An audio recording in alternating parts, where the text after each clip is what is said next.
So this is our tilting fry pan, or known as a tilting braising pan.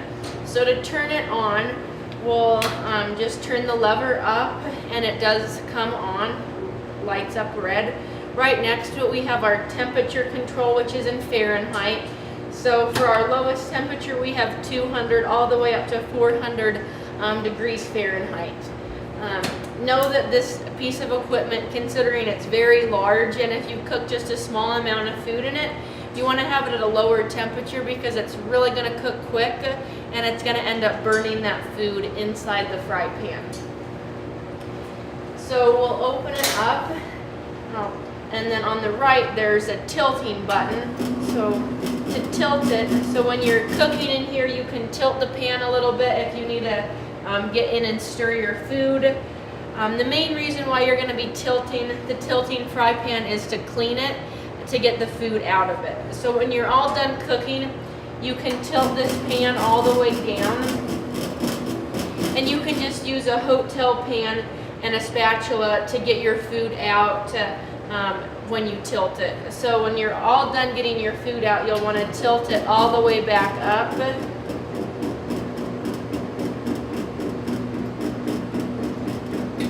And know that if the equipment's not on, the tilt button isn't going to work. So when you are at that time, just make sure your temperature's off and you're not getting that piece of equipment even hotter. So to turn it off, you'll just hit the off button, and then you can just lower the top of it.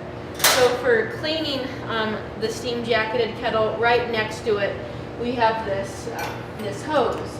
So once all your food's out, you can turn it on, use the water to hose it down, and make sure that it gets really hot. So the tilting fry pan does get extremely hot, and you'll want to be mindful of that. So when you put the water in it from the hose, it's going to really steam and spray back because it may have been at 250 degrees. So you'll put the water in it, let it sit for a little bit, so if there is built up food or oil on it, it kind of has time to soak it up off of the pan and can kind of remove it before you clean it. So then once it's kind of set a little bit, you can turn it on and then tilt it again to get that water out and drain the water out. And when you're getting the water and stuff out, you want to make sure the food goes down into the cleaning compartment and not down into the to the grate of the floor. So when you're all done getting the water out and cleaning it, you'll want to tilt it all the way back up. And then depending on how much of a mess you made, maybe you'll have to put more water in it.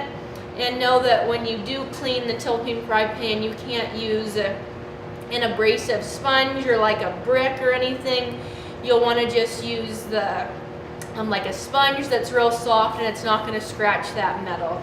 So once it's all cleaned, you'll just turn it off and shut the lid, and that's our tilting, braising, tilting frying pan.